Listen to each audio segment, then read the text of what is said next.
Hallo zusammen, ich bin's mal wieder, euer Michael, und heute gibt's von mir ein Video zu dieser Drohne hier, und zwar die DJI Mini 5 Pro.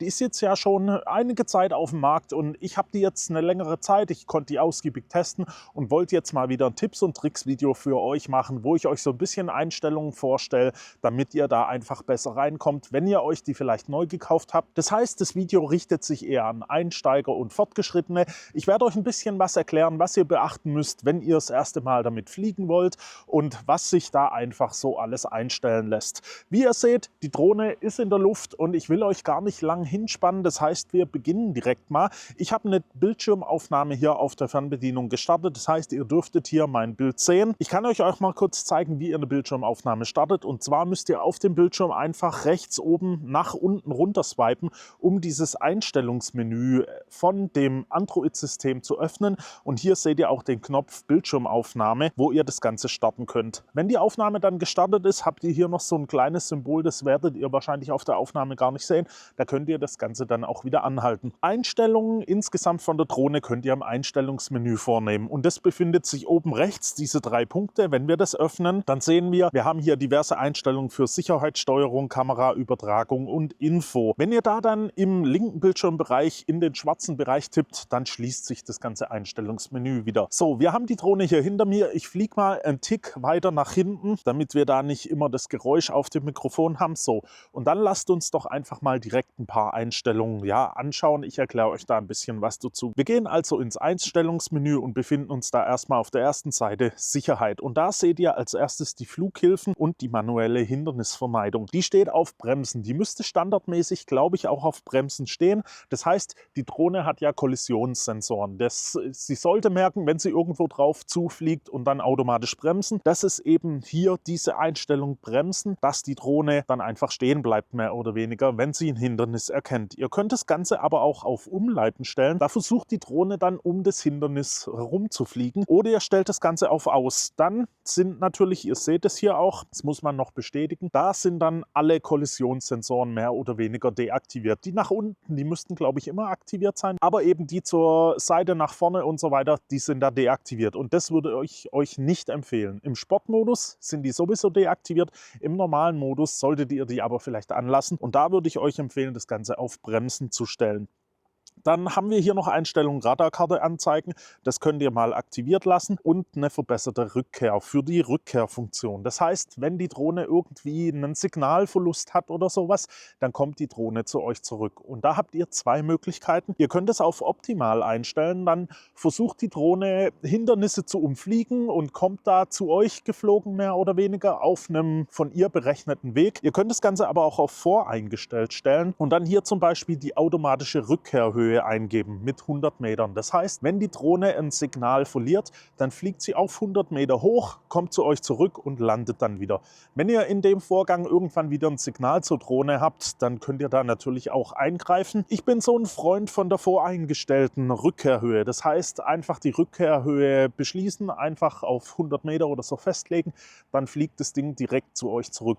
Jetzt ist es natürlich so, wenn ihr in schwierigen Gelände seid, dann solltet ihr das Ganze vielleicht auf optimal stellen. Und da ist halt immer so ein bisschen der Hintergrund, wenn die doch mal irgendwas nicht richtig erkennen würde, dann kann es sein, dass sie da vielleicht dagegen fliegt. Ein bisschen weiter unten ein ganz, ganz wichtiger Punkt: Startpunkt aktualisieren. Wenn ihr gestartet seid und die Drohne hat nicht automatisch den Startpunkt aktualisiert, dann solltet ihr das hier auf jeden Fall machen. Denn es kann ja sein, ihr seid irgendwo draußen und sie hat keinen Startpunkt gesetzt. Die automatische Rückkehr, die geht natürlich zu diesem Startpunkt. Deswegen solltet ihr hier immer sicher gehen, dass ihr euren Homepoint gesetzt habt. Wenn ihr mal schaut im Display, wenn wir jetzt hier die Übersicht sehen, dann seht ihr hier auf dem Display den gelben H-Punkt. Das ist euer gesetzter Homepoint, der Startpunkt. Der sollte sich natürlich bei euch befinden, falls irgendwie was passiert, dass die zu euch zurückkehrt. Gehen wir wieder ins Menü. Wir haben da noch die AR-Einstellungen. Hier sehen wir die Rückkehrroute und so weiter, die eingeblendet werden, wenn ihr also die optimale Rückkehr eingestellt habt. Ein bisschen weiter unten haben wir dann noch die maximale Flughöhe und auch die Flugdistanz, welche ihr hier begrenzen könnt. Jetzt ist es bei der Mini 5 Pro so, ihr könnt die jetzt nicht mehr entsperren, dass ihr da in einer anderen Kategorie als C0 fliegt. Das heißt, die Höhe ist hier auf 120 Meter gesetzlich begrenzt. Das lässt sich da also nicht mehr höher einstellen. Die maximale Flugdistanz, keine Limitierung, ist klar, ihr solltet so weit fliegen, dass ihr die Drohne immer im Auge behalten könntet. Also da könnt ihr ein Limit einstellen. Ich würde es aber eigentlich mal ohne Limitierung lassen. Dann haben wir hier noch die Sensoren, die wir kalibrieren können. Das wird euch normalerweise aber auch angezeigt, wenn ihr die nochmal kalibrieren solltet. Deswegen können wir das jetzt hier mal überspringen. Wir haben hier dann noch Energie und Akku, die Einstellungsoption. Die Drohne geht ja automatisch an, wenn ihr den Arm ausklappt. Das könnt ihr hier deaktivieren. Genauso könnt ihr das deaktivieren, dass sie beim Arm einklappen sich auch wieder ausschaltet. Das findet ihr also hier in den Einstellungen. Ein wichtiger Punkt, gerade für Akku, ist dann noch die Akku-Info. Da könnt ihr hier abfragen, einmal der Akkuzellenstatus, einfach mit der Akkuspannung, Akkutemperatur, die Seriennummer und die Anzahl der Ladezyklen. Und gerade wenn ihr die Drohne vielleicht mal wieder verkaufen wollt, ist für den Käufer die Anzahl der Ladezyklen vielleicht nicht ganz uninteressant. Das findet ihr hier also unter dem Punkt Akku-Info. Ein bisschen weiter unten habt ihr dann auch noch den Punkt Meine Drohne finden. Wenn ihr abgeschmiert seid, dann könnt ihr hier auf Meine Drohne finden gehen und könnt die Drohne piepen und blinken lassen. Wenn ihr da irgendwo in einem Gebüsch seid,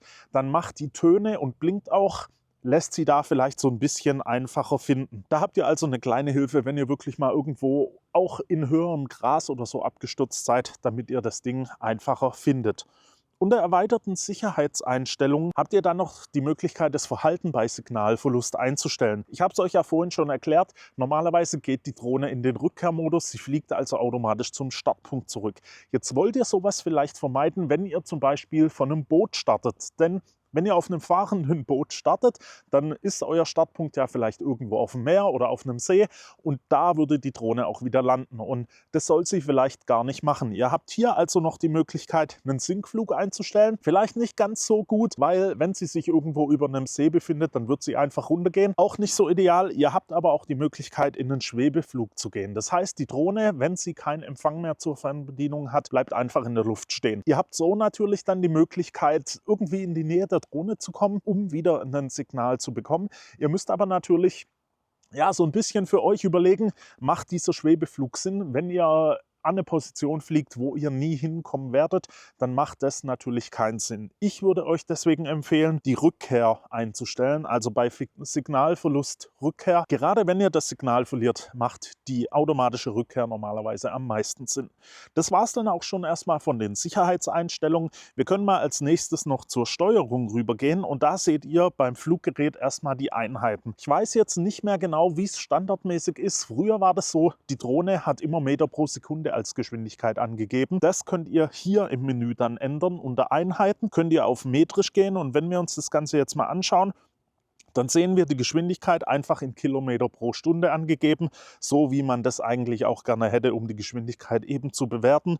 Das lässt sich also da in den Einstellungen unter Steuerung Einheiten umstellen. Ihr könnt das Ganze natürlich auch noch auf Meilen stellen, aber ich denke mal, hier im Umkreis ist eher Kilometer pro Stunde angesagt. Ihr habt dann noch einen Anzeigezoom, da könnt ihr einfach alles ein bisschen größer einstellen, wenn ihr da Probleme habt, das Ganze abzulesen. Unter Gain und Expo Feinabstimmung habt ihr dann die Möglichkeit, ihr seht es hier zum Beispiel, die maximale Geschwindigkeit und so einzustellen und eben auch zu begrenzen. Da könnt ihr für jeden Modus gewisse Werte vorgeben. Das muss jeder für sich so ein bisschen festlegen. Deswegen will ich da nicht weiter drauf eingehen, was ich da verwende. Ich nutze normalerweise auch die Standardeinstellungen. Unter Focus-Track-Einstellungen habt ihr dann noch die Möglichkeit, so ein bisschen zu konfigurieren, wie sich die Drohne verhält, wenn sie euch eben verfolgt mit dem automatischen Tracking. Da will ich aber noch ein extra Video dazu bringen. Also wenn ihr das Tracking und so weiter, wenn ihr da ein paar Infos mehr dazu haben wollt, abonniert mal den Kanal, weil da wird auf jeden Fall noch was kommen. Unter Gimbal habt ihr dann noch die Möglichkeit, den Gimbal-Modus einzustellen. Jetzt habt ihr hier einmal einen Folgemodus und einen FPV-Modus. Ich kann das Ganze mal kurz auf FPV stellen.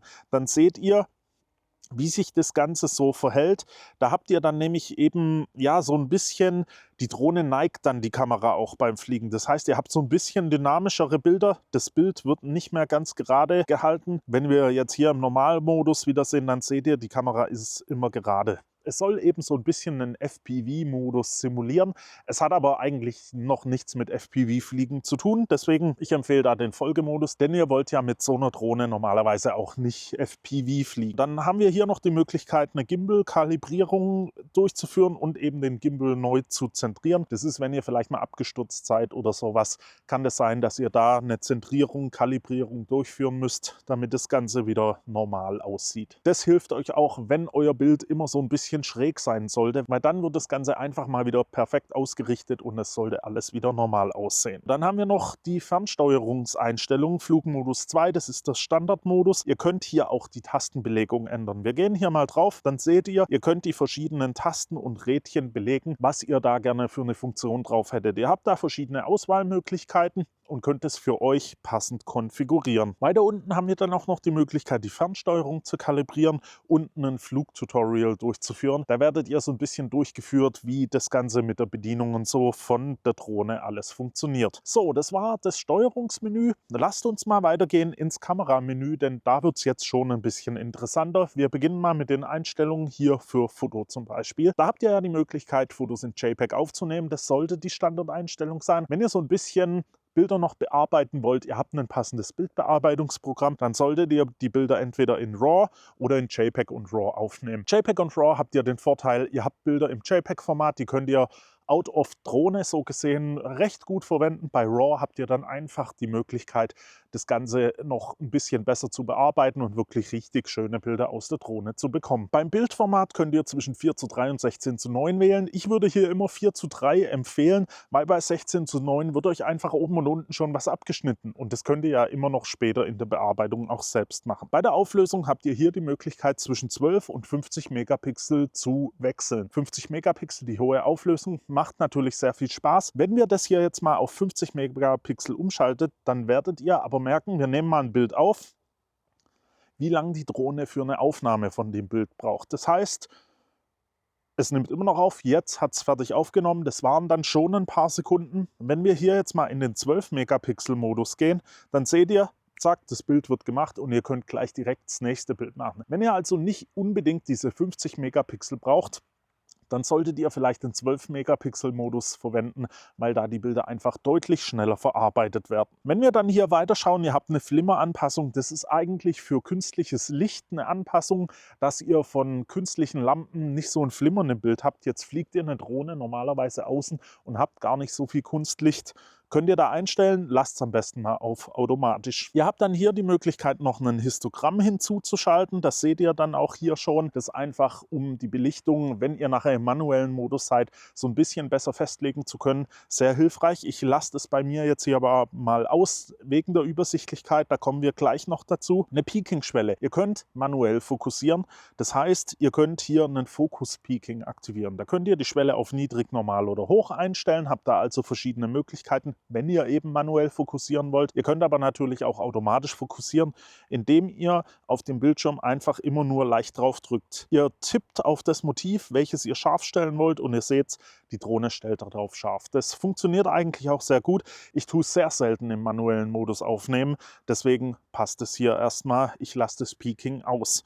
Dann haben wir noch eine Überbelichtungswarnung. Das seht ihr jetzt gleich. Ihr seht zum Beispiel hier jetzt das Zebra im Himmel. Das heißt, ihr seid da kurz davor oder schon dabei, den Himmel auszubrennen, also überzubelichten.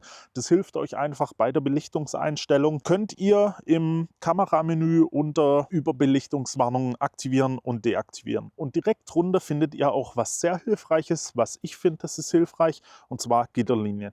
Da könnt ihr Kreuzgitterlinien und so weiter einstellen und ihr seht es dann hier im Bild. Das macht einfach die Komposition vom Bild ein bisschen einfacher. Findet ihr hier also unter Gitterlinien. Ihr habt auch die Möglichkeit, noch einen Hilfsrahmen einzublenden. Wenn ihr in einem bestimmten Format aufnehmen wollt, dann seht ihr da einfach den Hilfsrahmen und könnt besser abschätzen, wie ihr was ausrichten müsst. Weiter unten haben wir dann noch den Weißabgleich, da kommen wir gleich noch dazu. Ihr könnt dann hier auch noch den Speicherort auswählen und eben die Speicherkarte auch formatieren oder eben den internen Speicher formatieren. Das lege ich euch auch nahe. Wenn ihr eine neue Speicherkarte habt, dann formatiert die einfach in der Drohne. Dann könnt ihr davon ausgehen, dass die auch im richtigen Format ist. Ihr habt dann hier noch so Sachen wie individuelle Ordnernamen oder Dateinamen und ihr könnt unten einstellen, dass ihr den Quick-Transfer im Ruhemodus zulassen könnt. Da könnt ihr dann einfach schneller Bilder von der Drohne übertragen. Und dann haben wir hier eigentlich nur noch den Punkt Übertragung. Da würde ich erstmal so gut wie gar nichts ändern. Unter Info könnt ihr dann noch einen Namen von der Drohne vergeben. Ihr könnt die Firmware überprüfen und so weiter und da eben ein Firmware-Update durchführen. Und dann kommen wir noch kurz zu so ein paar kleinen Tipps zur Belichtung und auch zur Videoaufnahme. Ihr seht es hier schon, wir sind ja jetzt im Fotomodus. Wenn wir jetzt mal in Videomodus gehen, dann gehen wir hier direkt wieder ins Einstellungsmenü und haben dann unter Kamera die Möglichkeit, alle Einstellungen für Video vorzunehmen. Ihr könnt hier euer Farbprofil auswählen zwischen Normal, HLG und D-Log-M. Das heißt, je nachdem, wie sehr ihr das bearbeiten wollt, könnt ihr das Ganze hier noch auswählen. Und dann habt ihr hier auch einfach nur wieder die Einstellungsmöglichkeiten für Gitterlinien und so weiter. Wenn ihr jetzt, wir gehen hier mal direkt wieder in Fotomodus, in den manuellen Modus wechseln wollt, um Bilder einfach ein bisschen besser zu belichten, dann klickt ihr unten rechts auf diesen kleinen Auto-Button und seht, hier steht jetzt Pro. Und dann habt ihr hier die Möglichkeit, einfach, wenn ihr auf die entsprechenden Werte klickt, das Ganze von Auto auf manuell zu stellen. Und ihr seht es hier direkt schon, wir können die ISO zum Beispiel hochziehen. Dann müsst ihr natürlich mit dem Histogramm oder vielleicht mit den Zebras arbeiten, um das Bild richtig zu belichten. Das könnt ihr hier dann alles manuell festlegen. Ihr könnt wirklich von der Verschlusszeit über die ISO alles einstellen. Ihr könnt aber auch, wenn ihr hier rüber geht, den Weißabgleich noch feststellen. Das heißt, ihr könnt den entweder auf Automatik lassen oder das Ganze eben manuell festlegen und ihr seht, ihr könnt das Bild dann ein bisschen wärmer oder ein bisschen kälter erscheinen lassen. Da habt ihr hier also die Möglichkeiten. Ihr seht es auch hier direkt im Menü. Ihr habt hier so einen kleinen Schnellzugriff eben auf diese Einstellungen auch von den Megapixeln und den Speicher, den ihr verwenden wollt. Das findet ihr also alles auch hier nochmal. Schließen könnt ihr das Ganze, wenn ihr einfach kurz auf den Bildschirm tippt. Dasselbe gilt natürlich auch für Video. Wir gehen mal kurz in Videomodus. Wir sehen hier, das Ganze befindet sich jetzt auch schon im Pro-Modus. Wenn wir auf die Werte gehen, können wir auch hier die ISO dann manuell festlegen. Wir können die hier ein bisschen hochziehen. Ihr müsst natürlich auch schauen, wenn ihr den Verschluss nicht festgelegt habt, dann wird er sich natürlich ändern. Wenn ihr die ISO jetzt hochzieht, dann wird die Verschlusszeit kürzer. Das heißt, ihr solltet schon beide Werte dann manuell vorgeben, dass ihr eure Belichtung einfach einstellen könnt. Das hat dann natürlich den Vorteil, wenn ihr jetzt wie hier das Bild nehmt und ihr macht ein Video und ihr schwenkt dann einfach mal rum. Normalerweise würde die Drohne jetzt die Belichtung runterziehen. Das heißt, ihr habt dann immer so eine kleine Schwankung im Bild. Wie ihr sehen könnt, wir haben hier jetzt gerade auch ganz schön Nebel. Deswegen ist es hier natürlich auch ordentlich überbelichtet. In normalen Situationen erspart euch das aber einfach dieses Hin- und Herwechseln der Belichtung, dass es immer heller und dunkler wird, denn das wollt ihr ja eigentlich bei den Aufnahmen dann so mehr oder weniger vermeiden. Ihr findet dann natürlich in den Einstellungen hier auch noch die Möglichkeit, die Auflösung und die FPS, also die Bilder pro Sekunde umzustellen. Das heißt, ihr könnt hier auch auf 30 FPS zum Beispiel gehen für die Aufnahme oder eben von 4K auf 1080p. Und auch hier habt ihr wieder die Möglichkeit, euren Weißabgleich automatisch oder manuell festzulegen. Wenn ihr wirklich die beste Bildqualität haben wollt, dann nehmt das Ganze in 4K auf. Geht in den D-Log-M-Modus, da könnt ihr dann nämlich einfach noch so ein bisschen mehr in der Bearbeitung an Dynamik rausholen. So, und dann mal noch kurz ein paar kleine Bedienungstipps. Und zwar, ihr seht es ja hier jetzt, wir gehen mal kurz in den Fotomodus, wir gehen auf Auto, damit das Ganze hier auch farblich so halbwegs gut aussieht. Ihr könnt den Gimbal ja über das Rädchen steuern. Ihr habt aber auch die Möglichkeit, den Gimbal über den Touchbildschirm zu steuern. Das heißt, ihr müsst einfach drauf touchen und könnt dann mit dem Finger, ihr seht es hier schon, nach oben und unten schwenken. Das heißt, ihr bräuchtet jetzt nicht unbedingt das Rädchen dazu. Bei anderen Drohnen wie den großen Mavics habt ihr da die Möglichkeit, auch noch nach rechts oder links zu schwenken. Das geht hier bei der Mini 5 Pro leider nicht. Dasselbe gilt natürlich auch für den Zoom-Modus. Ich kann es euch mal kurz zeigen. Ihr habt ja hier den Ein- und den Zweifach-Modus, den könnt ihr hier so umstellen. Ihr könnt da aber auch einfach draufdrücken, das Ganze halten und dann eben mit dem Finger über den Zoom hin und her zoomen. Das funktioniert auch sehr gut. Lässt sich da dann natürlich so auch so ein bisschen stufenlos machen, wie eben über das Rädchen, aber da kommt es natürlich auch drauf an, wie ihr die Rädchen eben konfiguriert habt. Wie gesagt, mit dem Touch geht das Ganze halt sehr einfach. Ihr habt über dem Zoom dann natürlich auch die Umstellung zwischen horizontal und vertikale Aufnahme. Ich denke, das kennt ihr vielleicht schon. Wenn nicht, dann habe ich euch das jetzt gezeigt. Und unter dem Zoom habt ihr dann die Umschaltung zwischen manuellem Fokus und automatischem Fokus. Wie gesagt, automatisch fokussieren. Jetzt ist es hier schon sehr kalt. Ihr seht, die Drohne will jetzt zurückkehren. 1 Minute 37 Sekunden später. Das ist gelandet und jetzt kann ich euch noch kurz ein bisschen was erklären. Und zwar, was jetzt natürlich, da wir gelandet sind, nicht mehr so viel Sinn macht. Wenn ihr oben auf die Zeit geht von der Batterie, ihr könnt da drauf drücken, dann seht ihr hier normalerweise noch die Zeit bis zur Rückkehr, bis zur Notlandung und bis der Akku leer ist. Das gibt euch einfach ein paar mehr Informationen, während ihr fliegt. Jetzt ist der Akku leer, hätte ich euch vielleicht ein bisschen vorher schon zeigen können. Nebendran habt ihr dann aber auch noch die Signalstärke Lage von der Fernbedienung, die ihr euch angucken könnt, und auch die Anzahl der Satelliten und das Signal der Satelliten könnt ihr euch hier noch anzeigen lassen. So, und das war es jetzt auch mal fürs Erste. Das heißt, mit den Einstellungen solltet ihr zumindest mal in der Lage sein, das Ding richtig zu konfigurieren und dann natürlich auch ordentlich zu bewegen, schöne Aufnahmen zu machen und so weiter. Und wie gesagt, für diese ganzen Spezialeinstellungen, möchte ich sie mal nennen, wie Panoramaaufnahme oder Quickshots, das Active Track und so, will ich noch ein extra Video machen. Da der Akku jetzt auch leer ist, hat sich das sowieso jetzt erstmal erledigt. Deswegen abonniert doch einfach den Kanal fürs nächste Video. Wenn euch das Video soweit gefallen hat, lasst mir einfach ein Like da. Wenn ihr Fragen oder Anregungen habt, stellt diese gerne in die Kommentare. Ich versuche das alles zu beantworten und dann hoffe ich, sehen wir uns beim nächsten Mal wieder. Bis dahin wünsche ich euch eine gute Zeit. Ciao.